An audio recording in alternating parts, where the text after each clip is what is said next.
రకరకాల భంగిమలు ఉంటాయి కానీ ఒక కాలు కింద పెట్టి ఒక కాలు పైన పెట్టి ఇలా అట్టిపళ్ళ గెల ఓ చేత్తో పట్టుకుని ఓ చేత్తో అభయం ఇచ్చేటువంటి విగ్రహం యావత్ ప్రపంచంలో ఒక్క హనుమాన్ జంక్షన్ లో మాత్రమే ఉంది.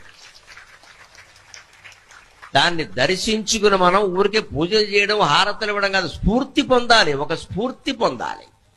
మనం కూడా అలా ధైర్యంగా ఉండాలి. హనుమంతుడు రకరకాల భంగిమలు ఉంటాయి కానీ ఒక కాలు కింద పెట్టి ఒక కాలు పైన పెట్టి ఇలా అట్టిపళ్ళ గెల ఓ చేత్తో పట్టుకుని ఓ చేత్తో అభయం ఇచ్చేటువంటి విగ్రహం యావత్ ప్రపంచంలో ఒక్క హనుమాన్ జంక్షన్ లో మాత్రమే ఉంది.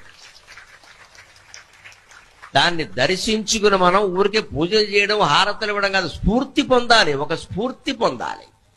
మనం కూడా అలా ధైర్యంగా ఉండాలి. హనుమంతుడు రకరకాల భంగిమలు ఉంటాయి కానీ ఒక కాలు కింద పెట్టి ఒక కాలు పైన పెట్టి ఇలా అట్టిపళ్ళ గెల ఓ చేత్తో పట్టుకుని ఓ చేత్తో అభయం ఇచ్చేటువంటి విగ్రహం యావత్ ప్రపంచంలో ఒక్క హనుమాన్ జంక్షన్ లో మాత్రమే ఉంది.